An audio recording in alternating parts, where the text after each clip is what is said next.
namoni te nani nakotalela moto na moto aeboya elisungi mwana na mwana na moboti na ye nasosoli oyanga moninga nde Yesu ngalatika Yesu pona bika wapye na lubwa kwa masusi tona lifelo nakata banzube tona moto. Car la terre sera remplie de la connaissance de la gloire de l'Éternel. Habakkuk chapitre 2 verset 14. Chers bien-aimés, la connaissance est une promesse que Dieu nous a faite. Car sans la connaissance, il n'y a pas la vie éternelle. Selon ce que dit Jean 17 chapitre verset 3, or la vie éternelle, c'est qu'ils te connaissent, toi le seul vrai Dieu, et celui que tu as envoyé, Seigneur Jésus. S'il y a un vrai Dieu, c'est qu'il y a aussi un fou. Soyez le bienvenu dans votre mission du moment, le temps de réforme. Nos remerciements vont à nos fidèles abonnés pour vos encouragements, vos commentaires, vos likes, mais aussi vos critiques qui nous permettent d'aller de mieux en mieux. Continuez à partager le lien. Continuez à parler de cette émission à vos proches pour agrandir notre communauté, mais aussi pour aider nos frères et sœurs qui sont dans l'ignorance. À vous tous aussi qui vous nous suivez pour la première fois, nous vous prions de vous abonner tout en activant la cloche de notification pour ne rien rater. La fois dernière, avec le pasteur Emmanuel, il a essayé de nous expliquer, on a essayé de comprendre le nom même de notre mission Temps de Réforme. Il nous a expliqué en disant que le temps de réforme n'était rien d'autre que le temps de la grâce ou encore l'interprétation. Le pasteur a essayé de nous expliquer le temps de réforme. Il nous a dit que le temps de réforme n'était rien d'autre que le temps de la grâce ou encore l'explication claire de la loi. La loi qui n'était pas mauvaise, mais elle était juste moins bonne. Elle n'a pas pu amener le peuple à la perfection. Vous verrez que la loi est reposée sur des ordonnances charnelles, des ordonnances terrestres. Mais la venue de Jésus est venue nous expliquer cette loi. Tout ce qui était terrestre est maintenant devenu spirituel. Par exemple, dans la loi, quand on parlait de l'huile d'onction, il était question de l'huile physique. Mais avec l'explication de la loi, nous avons compris que l'huile d'onction aujourd'hui, c'est le Saint-Esprit. Même pour le pardon du péché, il était question d'offrir des sacrifices. Mais il nous a expliqué que ce temps-là est révolu.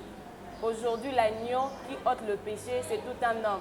La personne de notre Seigneur Jésus-Christ, en qui nous avons eu le pardon du péché par l'œuvre de la croix. Je ne saurais pas tout répéter faute de temps. Nous courons derrière le temps, c'est pourquoi je demande à notre caméraman de nous aider à recevoir le pasteur pour le sujet du jour. Bonjour papa. Oui, bonjour. Bonjour ma soeur Perside. Nzambe apambolayo. Apambola be ba fidèle abonné nyonso ya pasteur Emmanuel Tumba TV. Beaucoup bako s'abonner. De partout bako za le Seigneur assister bino. Oya za na difficulté, Nzambe a assister yo. Malade Nzamba pesa yo guérison.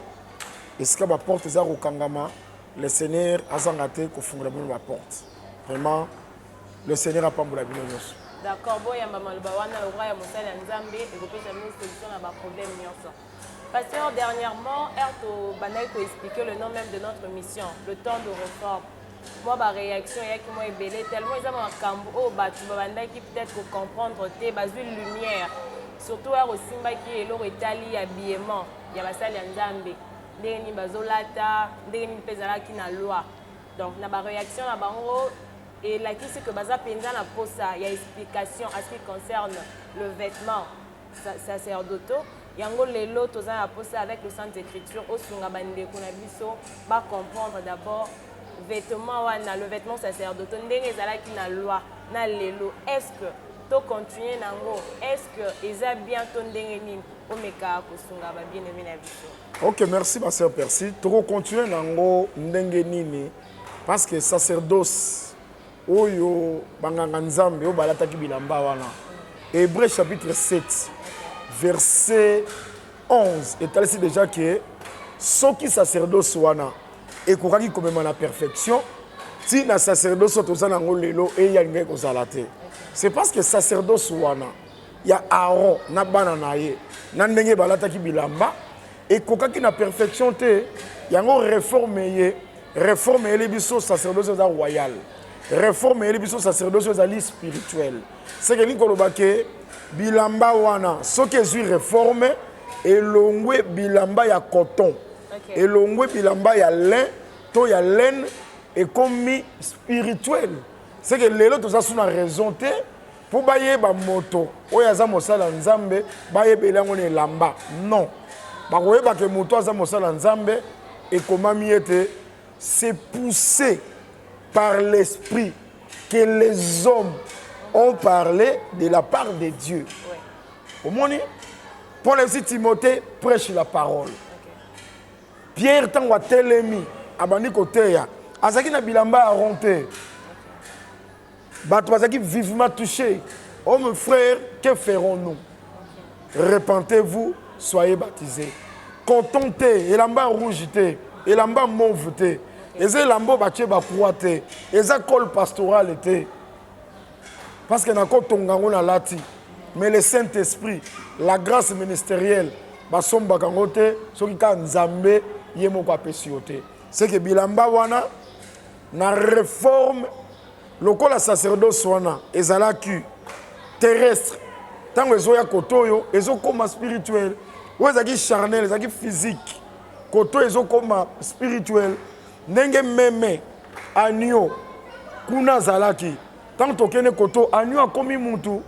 Voici l'agneau de Dieu qui ôte les péchés. Donc c'est ça et l'autre qui koloba nde yangwana. Ok, nyonso ezalaki charnel to ebande komona na nzoto belelo ekomi spirituel. Yango pasteur toza na posta to mekana ko simbango na et parce que na Exode 28 wana bazolo bela bilamba ya bonganga batangi mo babiloko ebele batia ba robe batiniki yango ko toza na posta o expliquer biso vraiment écriture wana o ezalaki kuno lobi eza elongwe na bomoto ekomi spirituel. Ce ko to banana ko simba bilamba wana moko poto comprendre lelo o ezalaki kuna ekomi nini bandeko ba meka ko simba biso bien. OK, merci beaucoup pour la mutuna na yo. Tous on a nous écriture yango et ba vêtements sacerdotaux. OK. Tous on a Exode chapitre 28. Nabandi boye. Balobi fais approcher de toi Aaron ton frère. Wana nzambe ndazo Moïse et ses fils et prends-les parmi les enfants d'Israël pour les consacrer à mon service dans les sacerdoces. Okay. C'est quel sacerdoce? C'est les sacerdoces lévitiques. On a Hébreu chapitre 7 et le biete et kokaki comme mabatona perfection te. Aaron et les fils d'Aaron, Nadab, Abihu, Éléazar et Itamar. Tu feras à Aaron, babalina na Aaron, ton frère, des vêtements sacrés pour marquer sa dignité. C'est que bilamba les aki pour marquer dignité, il y a Aaron. C'est que dignité sacerdotale. Et pour lui servir de parir. Tu parleras à tous ceux qui sont habiles, à qui j'ai donné un esprit plein d'intelligence. Ils feront les vêtements d'Aaron afin qu'il soit consacré et qu'il exerce mon sacerdoce. Ozomana nous batoyo bazolata e bakotongana no bilamba wana. Baza batoyo nzambe ye moko apesi bango esprit pe plein d'intelligence. Siko ndeko perside yebisanga batoge o bazolata o bakol pastoral. Est-ce que zali penda bato bazotongango? Est-ce que zali batoyo nzambe apesi bango esprit pe intelligence? N'est-ce pas que batoge? N'est-ce pas que bakol pastoral? Et zo tonga mango na batailleur awa. Tant mususu momeli masanga. Tant mususu un païen ndem tazo tonga yango. Pona komona ke soki bandeko ba pasteur, les évêques bazali kolata bilamba na esprit ya Aaron bako tomber parce que bilamba ya Aaron n'importe qui tenda tonga kango. Il y avait des gens habiles. na esprit plein d'intelligence venant de Dieu. Nde batongaki bilamba wana. To continue lecture. Ils feront les vêtements d'Aaron afin qu'ils soient consacrés et qu'ils exercent mon sacerdoce. Voici les vêtements qu'ils feront. Babani qu'on présenter vêtements. Un pectoral. Un éphod. Une robe. Une tunique brodée. Une tiare et une ceinture. Ils feront les vêtements sacrés à Aaron, ton frère, et à ses fils, afin qu'ils exercent mon sacerdoce. Awa tomoni, celui qui est verset 40. Verset 40.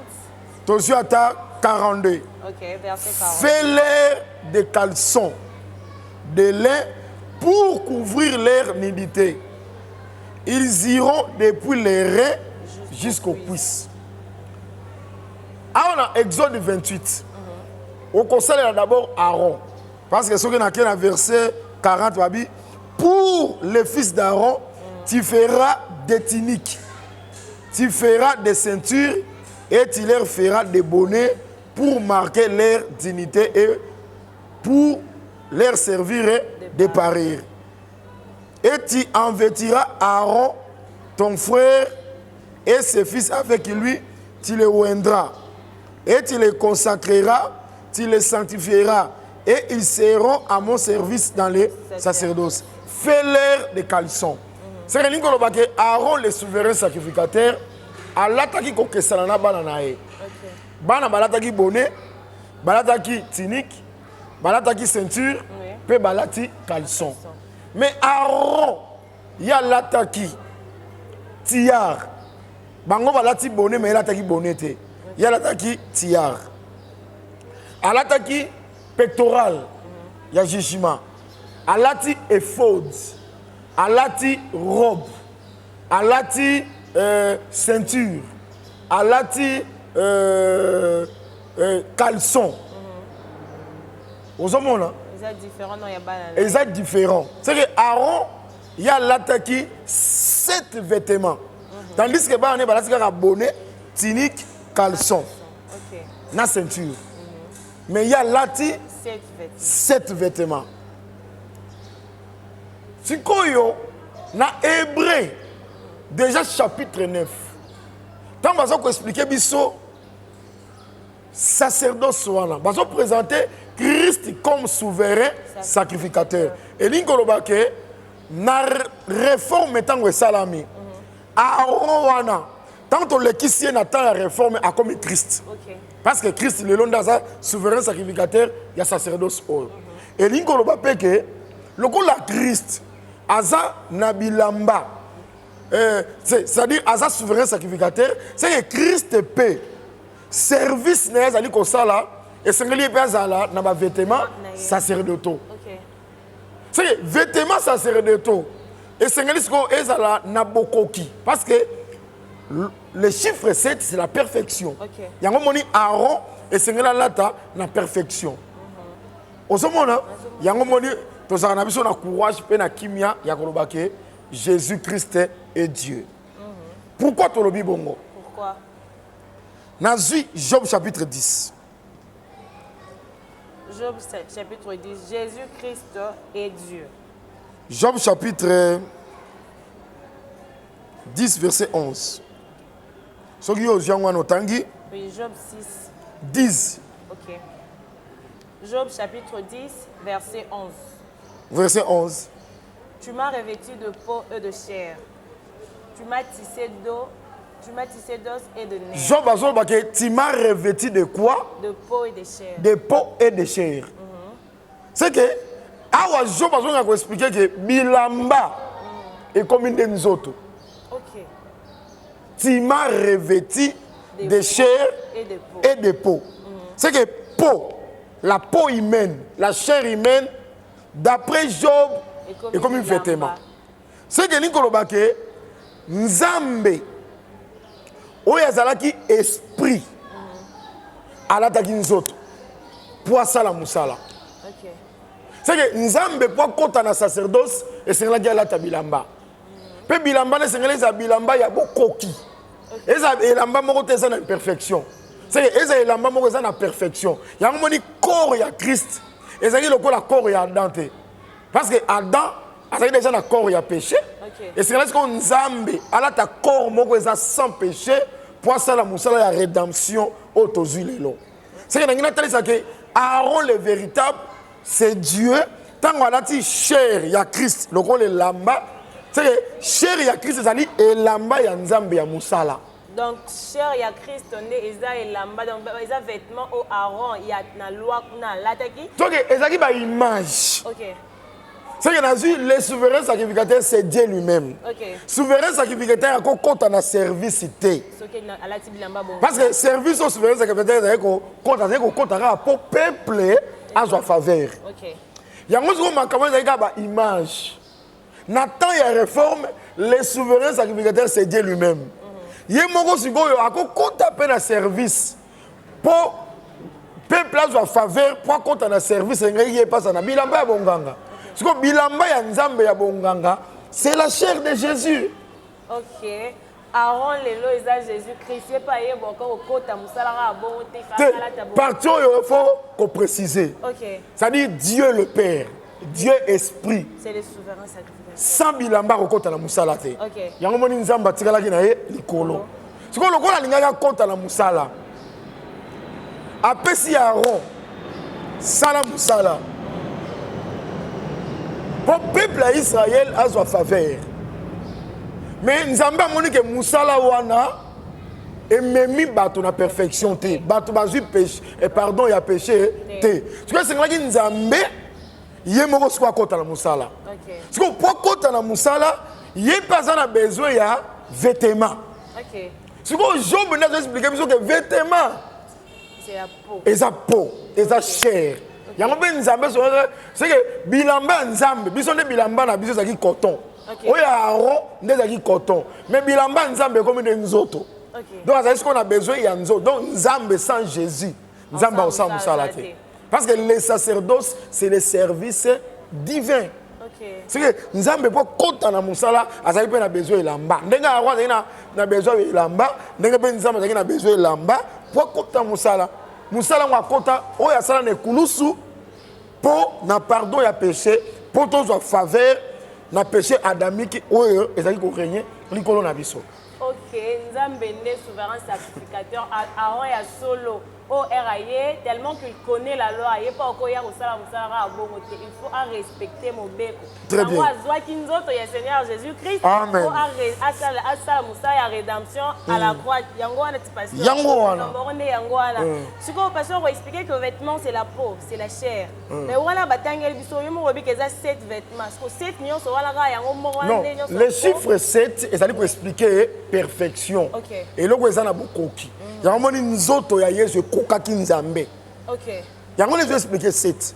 OK. Ah yo ko 7 tete 7 ezali bokoki totalité. OK. Yango babi na nzoto wana plénitude bon nzambe kokaki, c'était la perfection. Okay. Donc nzoto wana kokaki nzambe.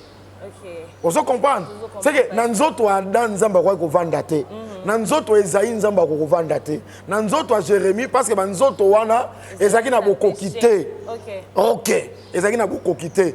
Nzoto kaka mongo ezaki na bokoki. C'était la chair de Jésus-Christ. OK. Yango moni aro c'est là kalata na cette vêtements pour tel ça que bilamba wana eza na bokoki.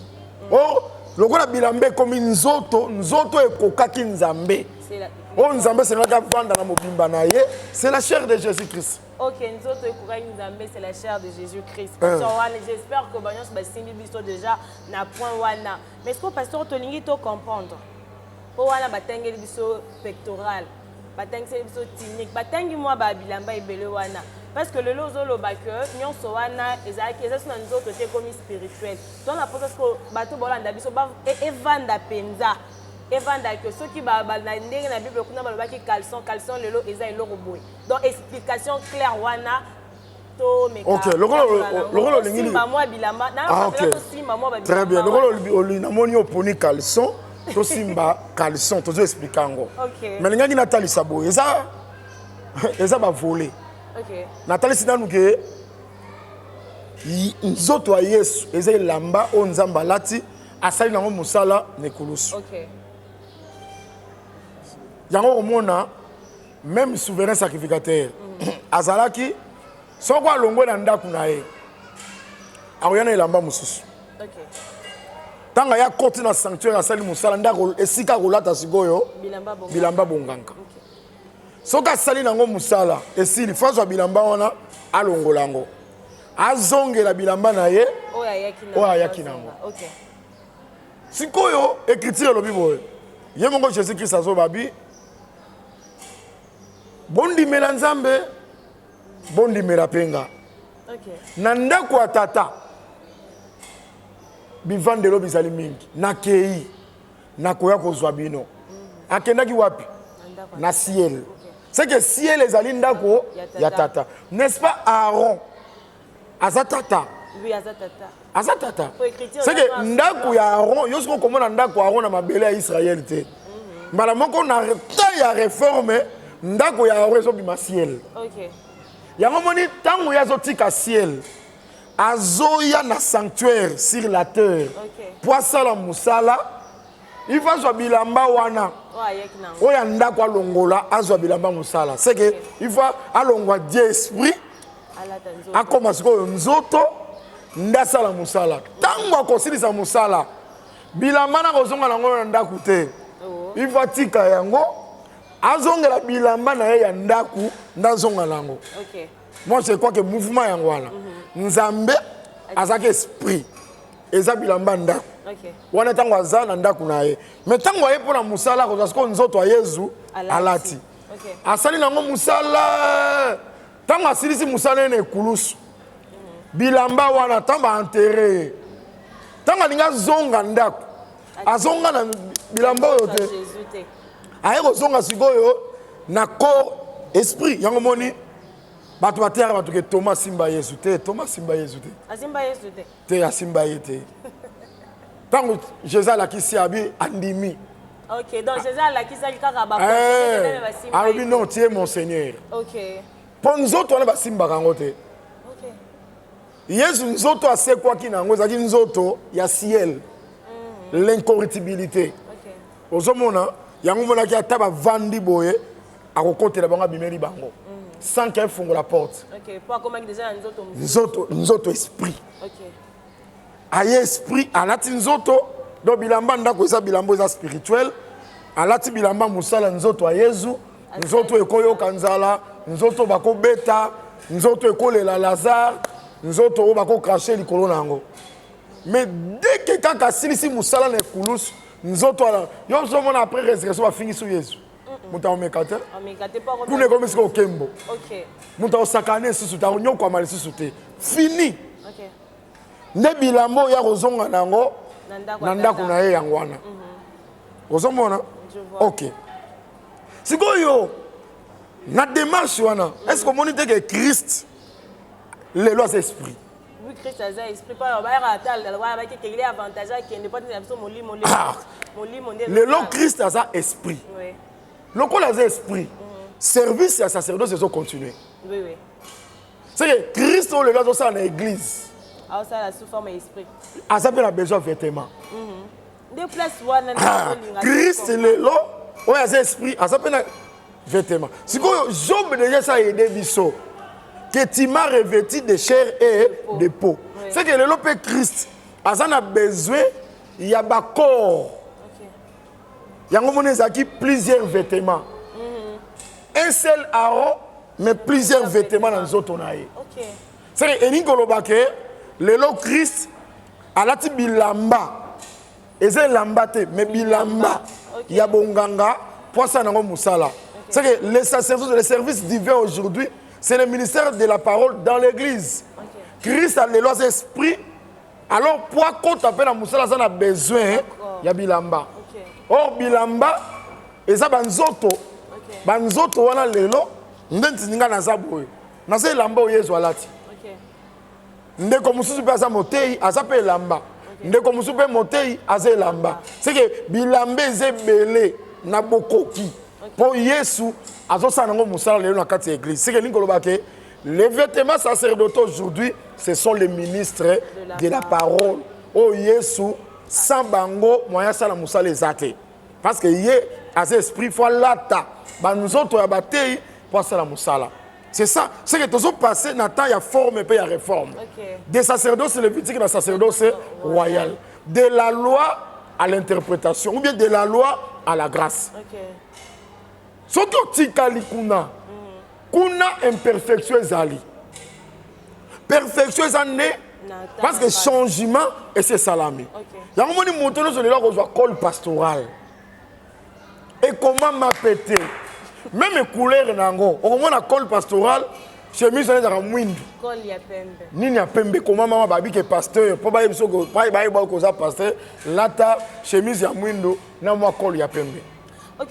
Et il paraît, nazo préciser, il paraît, nazo confirmer que moi pembe wana na bato bazana appareil judiciaire.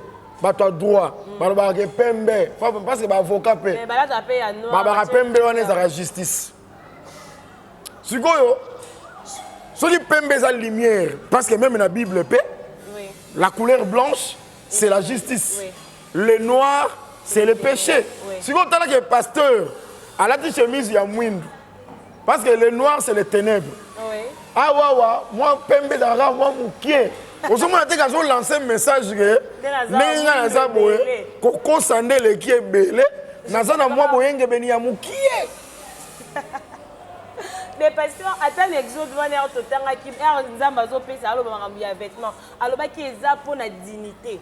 Eza pour la dignité ya nganga nzambe ainsi que parure na. Eza pe net le to mona rat ba militaire. Pour passer peut-être ko bima na nzela otambola be pour muto boza pasteur. Peut-être ayoka déjà place au théâtre to ndengeni. Mais militaire azaso alati la mbana ya militaire azo le gamuta tela bi au militaire. Na ndereka na même esprit ya Exode 28 wana ke elamba eza ki pour la dignité. Pour ba yeba ke o nganga nzambe nde bango pe bazola taka pour baza la confondité. Ma sœur, toza fondé. Au moins il faut qu'on évite na makambo nzambe toya na ba penser na biso. Et qu'il a évangile. Ce qu'on nous a un problème là nzambe te et qu'il a évangile koya na makanisi na yote. So nzamba tinzi yoto sa eloko wana ba yedaka nzambe te oya koma ngola uza zaki na makanisi malamu tala arche nzambe zo pencher na kende na tia loboko azaki frapper. Ba edaka nzambe te nzambe tanga zaki ko tia ba premier pied ba fondement na ye muto yaki na aide nzambe azata sali mokili na ye ti écriture le bien te Dieu acheva muto aide nzambe azate bongo lelo ndete ko aide nzambe nzambe sali les cieux asali la terre nzambe sali mai tie ba mbisi muto aide yete lelo nde yo ko ya ko aide nzambe Pierre baye na bilamba te baye nde tango a expliquer makambo nzambe Paul na Barnabas bayebi bango tango batei tango basali ba miracle nde babike bato bazali banzambe na bilamba te Paul nyoka suye bazeli ya kufa boya ya kufite nde baye babi motoyo et ça te wana ezaki sacerdoce lévitique et quoi comme bateau na perfection te tala et là comme ngina lo beza très important je crois et quoi aider biso pe na so pe écriture balamoko pour etungisa ba abonné na biso te tozo batela bango mwa mingi naza zwa nini Ézéchiel 44 parce que na bangi ba retourna motuna na pesa bango verset ya ndenge Aaron azali koya na bilamba tout ça soit celle mosala longoli et ko aider biso pena expliquez-moi eloko moko wana. OK, d'accord, bande ko to zu Ézéchiel chapitre 44 44 verset tangana no verset 17. Verset 17. Nanda ko pe botanka parce que biso souci na biso eza ko bozwa la vraie lumière ya ba écriture. Eza to ya to kosa bino makamte bino pe bo vérifiaka. Ézéchiel chapitre 44 verset 17. Banata na 15 pour la bonne compréhension. OK, to bandi à partir il y a verset 15. Mais le sacrificateur, le lévite, fils de Tchakdok, qui ont fait le service de mon sanctuaire, quand les enfants d'Israël s'égaraient loin de moi, ceux-là s'approcheront de moi pour me servir et se tiendront devant moi pour m'offrir la graisse et le sang, dit le Seigneur l'Éternel. Ils entreront dans mon sanctuaire, ils s'approcheront de ma table pour me servir, ils seront à mon service. Verset 17, Verset ok. 17. Lorsqu'ils franchiront le porte du parvis intérieur, ils revêtiront des habits de lin. Ah, ok. Ils n'auront sur eux rien qui soit en laine. Quand ils feront le service aux portes du parvis intérieur et dans la maison. Ok. Continuez, maman. Ils auront des tiares de lin sur la tête et de caleçons de lin sur leurs reins. Ils ne se ceindront point de manière à exciter la sueur. Lorsqu'ils sortiront pour aller dans le parvis extérieur, vers le peuple. Vers le peuple. Ils ôteront le vêtement avec lequel ils feront le service. Ah, faut pas l'ongola. Ok. Et les déposeront dans la chambre du sanctuaire. Ah. Ils en mettront d'autres afin de ne pas sanctifier le peuple par leurs vêtements. Par leurs vêtements. Ok. Vous avez na sacerdoce oyo, soki nganga nzamba utinda kwa zoya nelamba na ye. Ok. Soki akomi po akota na parvis interne. A changé bilamba. Akoti a changé, a sali service. Ok. Bilambo ya saleli musala wana, akobima nango te. Akoti kango, c'est quand bilamba na ye, alati akepo akokende ni te na ndako na ye. Ok. Déjà on a essayé d'expliquer le mouvement wana. Oui, déjà expliqué. La maison, les services, pendako. Oui. Donc mouvement wana Christ a sala ki yango. Oui, oui. Ah, tu commences qu'on a un niveau que Christ, il est mokopé comme esprit. Allah tu peux bilamba, il y a bon ganga. C'est que ma soeur, na loi sacrificateur nyoso tinata Zacharie. Mutakenda na elamba bonganga. Nanda kwa zate. Ok. Est-ce que va pour la nini ba fiancé bazaki belé na Israël? Mais Jésus a botamaka pas ya Marie. Marie a qui grâce à trouver. Marie na Joseph. Ba fiancé bazaki belé. Et puis Marie quand elle est morte d'azaki vierge. Parce que na Israël ba fiancé bazaki vierge. A trouvé ka non seulement grâce, mais c'est parce que couple wana. OK. Basangisa ki deux tribus. OK. Joseph azaki na tribu ya Juda. Marie azaki na tribu ya Lévi. OK. C'est que lingo ba que Jésus azalaki à la fois Juda, à la fois Lévi. OK. C'est que sacrificature ezaki pana. Et d'ailleurs, wana ku toker ma démonstration musika, écriture noir sur blanc, ba bengi aza comme souverain sacrificateur. OK. Siko ba sacrificateur nyonso. Bango batosa mobeko. Mobeko nini batosa? Okotika bilamba na sanctuaire pe obimi. Tala mobeko, c'est comme si la loi ezali kopime na batu bénédiction. Parce que babi okobima nango te vers le peuple bilamba wana. Oui. De père que sanctifier bango. Oh, mais peuple a na pour sa sanctification. Vraiment. Sikoyo mobeko ezo senga ke bo garder bilamba la pour peuple a sanctifier te. Au moins batu bazonga bakanga na loi. Vraiment. C'est que la loi est comme la sanctification. C'est que Jésus-Christ a ya. Il y a tout ça mon bon côté. Il y a Zaïka Goloba. Moïse a réussi à Bino. Moi je vous l'ai dit. Ainsi dit l'Éternel. Ainsi dit l'Éternel. Mais il est envoyé. En vérité, je vous l'ai dit. Pour na mon bon comment c'est femme adultère, il faut pas bamber ma banga. Il y a femme adultère. On a na sumukate. Donc il y a tel milaranaïga mobeko. Yango toujours ba peke même na bilamba na ye ya bonganga. Yetanga zo sala musala, yezo tambola na bilamba wana ya bonganga pa. Na balabala. Yango mwasi a perti ya sang. A comprendre gabi. Elamba bonganga ngo yango. Muto nga zo tambola. Tika na profiter na se bilamba neza na nguya ko sanctifier. OK. Ndetanga ke ya simbi azaki sanctifier. OK. C'est que le seul sacrificateur oya bima na bilamba bonganga c'est le Seigneur Jésus-Christ. Eh nangina bisa yo ke ti lelo o moni bilamba wana sa nini ebikisa. N'est-ce pas? Oui. Sikoyo Jacques Alobini. Jacques Alobi était soki moto azo souffrir asala nini asambela. Soki moto azana esengo ayemba cantique. Soki mutu azobela asala nini? Abenga ba ancien. Ba ancien basambela pona ye.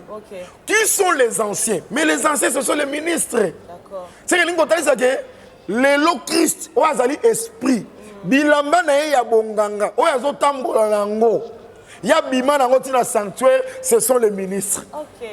Lokola bilamba na ebikisa yango moni pe soki lelo mutu azobela ba ancien basambela pona ye akobika. C'est que en réalité eza ba ancienneté nga naza nani pona bikisa mutu Vraiment nga naza elamba mais mutu alati nga ndaza na makoti yende elamba na yende ezobikisa c'est elingi koloba ke c'est la grâce pona koloba pete ke pona ko kebisa bandeko chaussure ya pasteur ekobikisa yo te veste ya pasteur ekobikisa yo te mouchoir ya pasteur ekobikisa yo te ndenge na moni kuna nani na Nigeria Tibi Yoshua basale cercueil en vitre bato bazoke ne bazo simba yango croyant que bazo la guéri c'est faux bilambo tozolo bana c'est la grâce na temps ya réforme ça biloko physique té c'est la grâce ministérielle oyo Jésus azo sala nango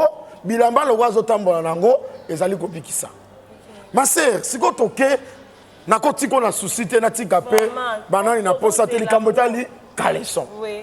Caleçon totangaki na Exode. OK. Exode chapitre 28 verset 42 otangi yango. Exode 28 verset 42. Et lamba pasteur ekobikisa. To pasteur avandi na kiti ya telemi bwenga pe na vana na zo auction. Lelo lamba wana ekoma na monde grâce. Pasteur azana ira moto nzamba moto nzamba zo salela. Grâce da yende nzamba zo utiliser. Vraiment. Eza veste na yete. OK. D'accord. Exode 28 chapitre 28 verset 40. Pour le fils d'Aaron, tu feras des tuniques. Okay. Tu leur feras de ceinture et tu leur feras de bonnet pour marquer leur dignité et pour leur servir de parure. Tu en revêtiras Aaron, ton frère et ses fils avec lui. Tu les oindras, tu les consacreras, tu les sanctifieras et ils seront à mon service dans le sacerdoce. Fais-leur de caleçons de lin pour couvrir leur nudité. Pour couvrir leur nudité. C'est que Moussala ya caleçon. Nanzoto ya sacrificateur ezala Aaron. Parce que Aaron a attaqué caleçon, bana na yebe ba attaqué caleçon. Caleçon Moussala ngo ezaki nini? Maman. Parce que bazaki pe na robe, bazaki pe na tunique. Nzambe pe ko sala ke alati na robe. Et si non pas bombi pe ka zoto. Mais balobi caleçon les a d'abord pour couvrir la nudité. C'est que Nicolas Baké, attendant dans la téfodité, attendant dans la robeté, déjà caleçon, ils ont couvert déjà nudité.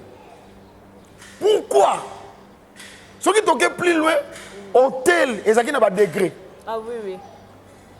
C'est que Nganganza va aller comme un hôtel. Peuple a été continué à le voir nasser. Ok. Peuple a été en nudité sacrificateur. Si on a une nudité sacrificateur, c'est une malédiction pour naïe. Maman Pony, vêtements sont très intéressants. C'est-à-dire quoi? La balina rotali sabol. Mbala liboso na Bible. Toyoka kombo nudité et ça na Genèse. Oui oui. Adam, où es-tu? Oh, je suis né. Qui t'a appris? Que tu es né. Oyoki? Mbala liboso toyoka o mutakala. Et puis mana munoko Adam. Pe nzambabi nani apesho mate ya oyo. OK. Que yo zani. Mais si vous voulez que Adam comprendre que ça ni. Pe nzamba ko ebiso ke nani apesho mate yo. Pour yeba ko zani. On soit connaissance ko zani. C'est le péché. C'est une chose que la nudité zali et zali état adamique. C'est que tant Adam a péché, c'est ça la nudité. Et l'une qu'on l'élo, la nudité, et ça pour l'umbu boyete, la nudité, tant que nous nudité, on attend que nous mango, n'attend la réforme comme péché. Ok. Il faut qu'on couvrir yango na caleçon. Et lamba ba bengi caleçon. Moussala nango, ce sont encore au latiango, c'est que bolumbu ça se soutient. C'est que bolumbu wana, c'est le péché. Et lamba moko ezoya kolongola bolumbu. eza koya kolongola péché. Et lambango ezani. Caleçon. Tozui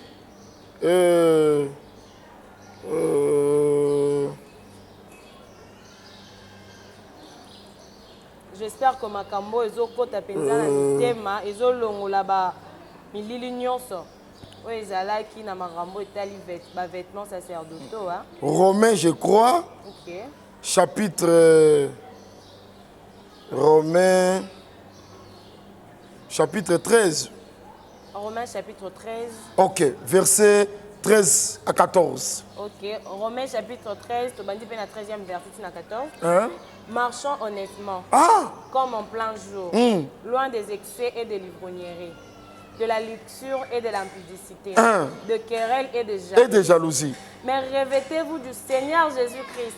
C'est que pour l'on a jalousie, pour l'on a querelle, pour l'on a ivrognerie, pour l'on a luxure, na excès, na impudicité, parce que sur le matin, on a les œuvres des ténèbres. OK. Vous comprendre? Oui. Na bloc, c'est le péché. Okay. C'est que pour l'ongwababi, mais revêtez-vous du Seigneur Jésus-Christ. Ceux qui ont revêti Seigneur Jésus-Christ, oui. Ne olongwe na querelle. Donc, tant qu'on revêtit, c'est que bolumwe longwe. OK, donc Jésus n'est caleçon. Jésus caleçon. Donc caleçon, on a vêtement, on a caleçon. Na temps ya réforme comme Jésus.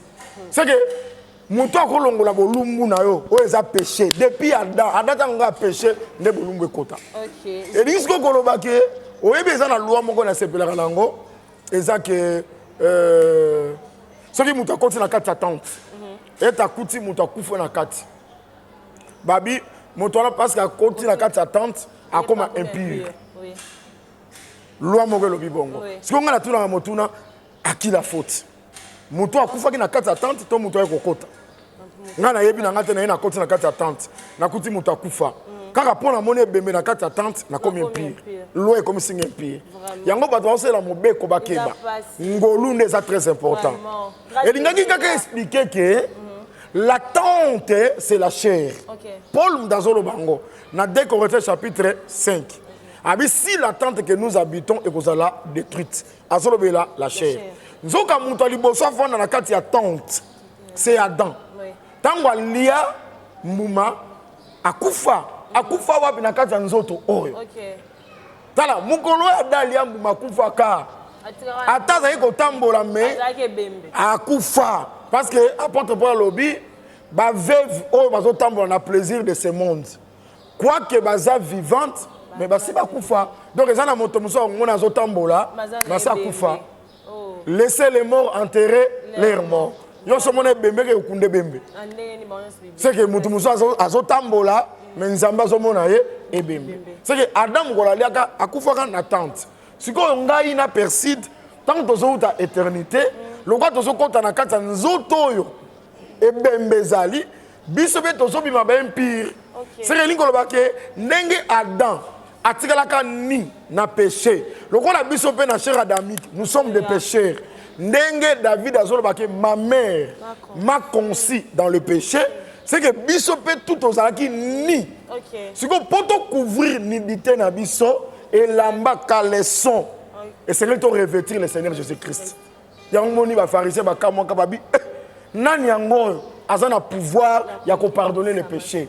Le pardon ya péché et ça seulement na un seul nom, c'est le nom de Jésus-Christ. C'est que l'humanité mobimba to péché qui na Adam, tout comme la vie qu'on va que l'humanité mobimba to qui bolumbu na Adam. Ce qu'on Christ né mutoyer, c'est ce qu'on dit Christ et ça qu'on reçu caleçon. Bolumbu na yo et si li soli na yo pe et longwe au comme la dignité parce que bilamba les équipes peut est marqué dignité peut na parir. Jésus caleçon pasteur entourant matin na bino mystique caleçon Jésus nyonzo Jésus. Donc bandeko biso nyonso tozalaki na biso bolumbu parce que depuis Adam péché qui tokomaki bato masumu totikalaki nu mais soki olati Yesu ndimi Jésus nde aye abombi bolumbu na yo wana ebombami bato bakomona yango lisusu te. En tout cas makambo yango eza vraiment kitoko pasteur akozomaka makaleso makambo olobi esalinga tellement bien je crois que bato mpe baola na biso na ndako baoyoka siko bino mpe boyoka makambo ya boye bokanga mitema nde te. Vos abonnés. au partager peu lien bandeko mususu po ba peut longa na ignorance que nyonso le ba la Bible bandeko expliquer plutôt le Seigneur Jésus-Christ. En tout cas Kobo ça a été ko s'abonner sur ko landi biso émission bo tira pe ba commentaire et ça la biso moi va bien.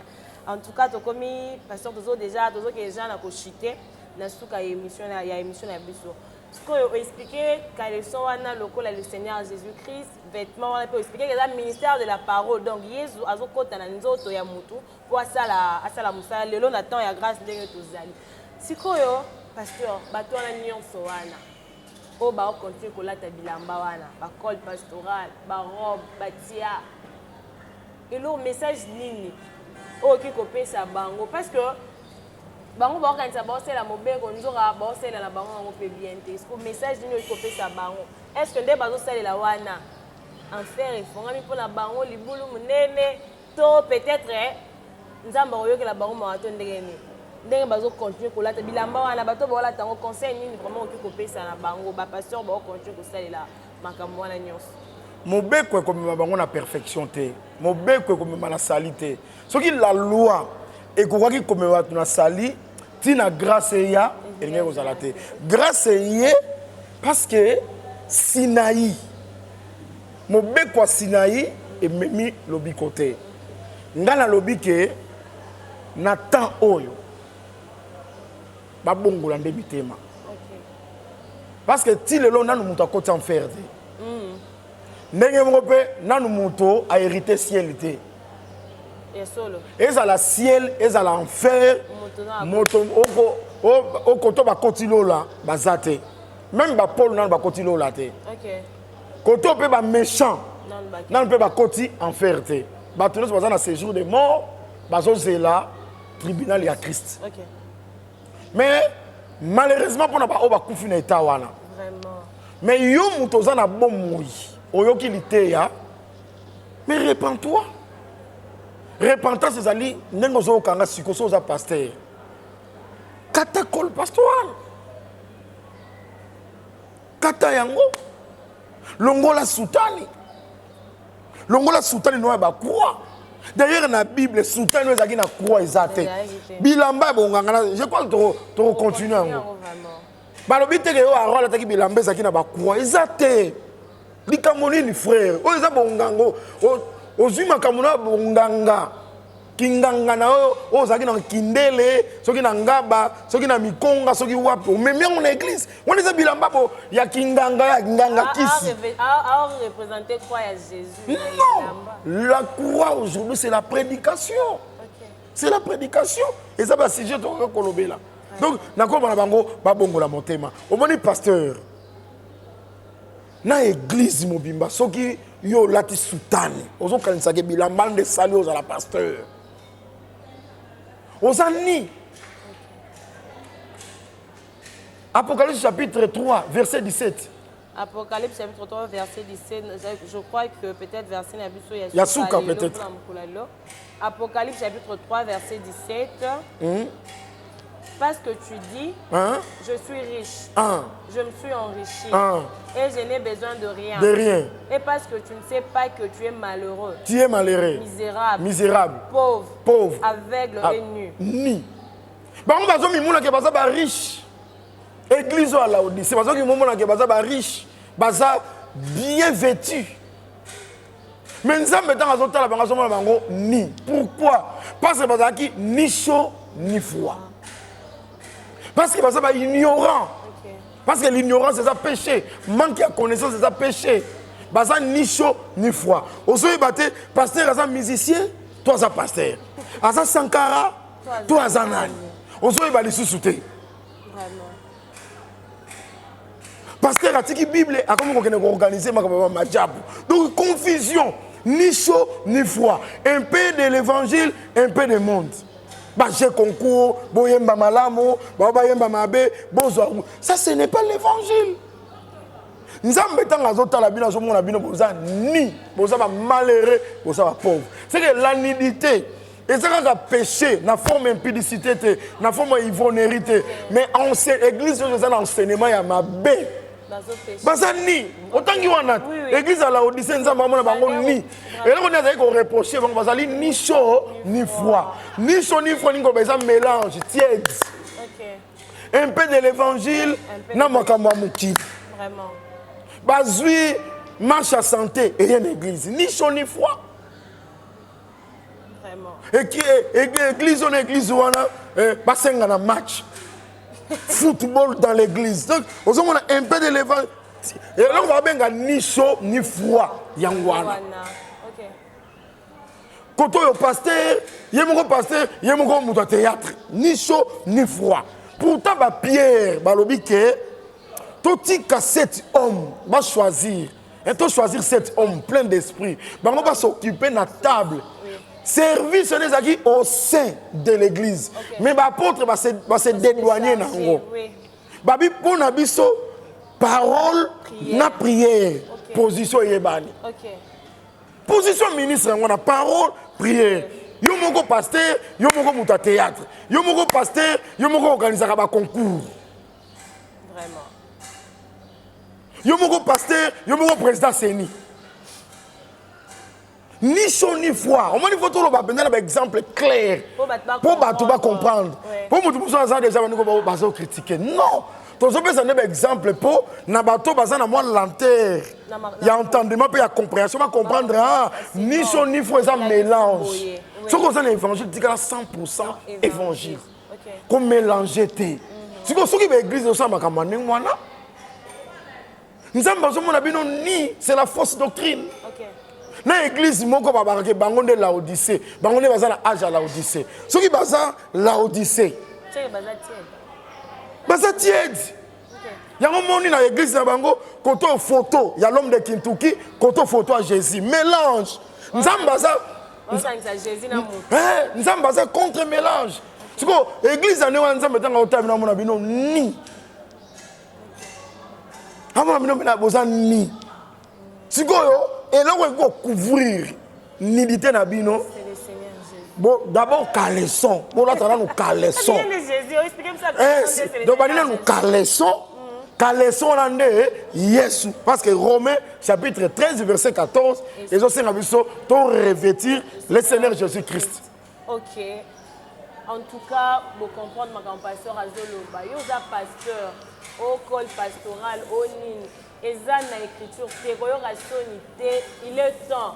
Quand vous écoutez ma voix, n'endissez pas vos cœurs. Donc, quand vous montez ma thèse, vous avez un tika yango, tika yango. Quand vous lola pasteur, lola bandimi. Lola pasteur, ils arrêtent, on dit pas arrêter. Ou bien pasteur, si vous avez pasteur, nous avons ticket, il y a lola. Vraiment. Donc, vous héritez comme des frères rachetés. Okay. Comme des frères, vous attendez la sanctification, vous attendez la crainte. La crainte de Dieu. Ezali commencement à sagesse. Koto ça m'a commis en Nzambe, koto ça la volonté de Dieu. Est-ce que tant que ta col pastorale, Nzambe dati ta col pastorale.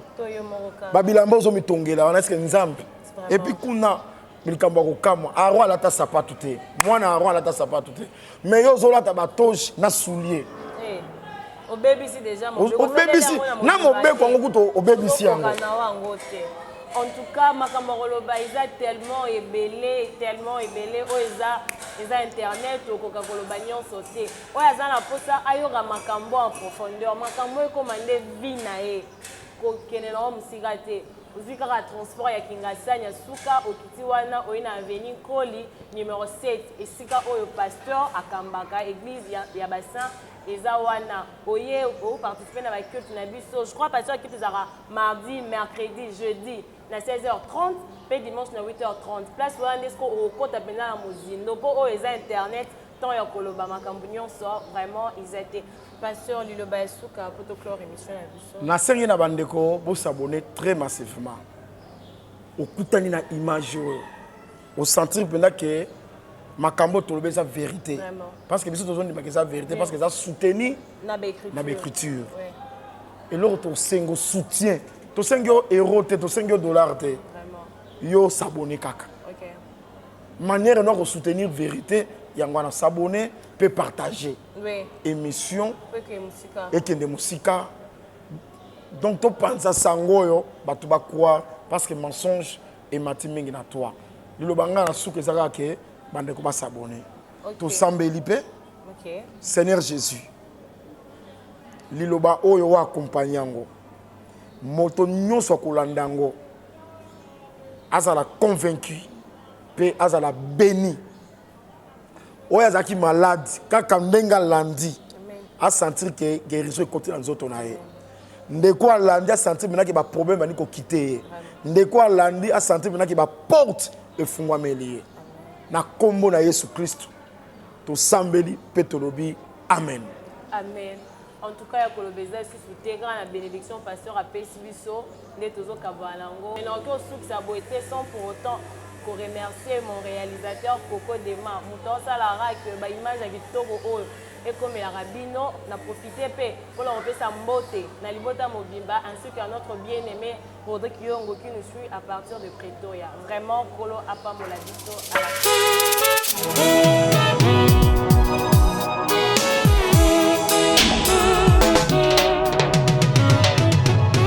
Nathalie pene nangai na monite nani na kotalela moto na moto aeboya elisungi mwana na mwana na moboti nae na sosoli oyanga moninga nde Yesu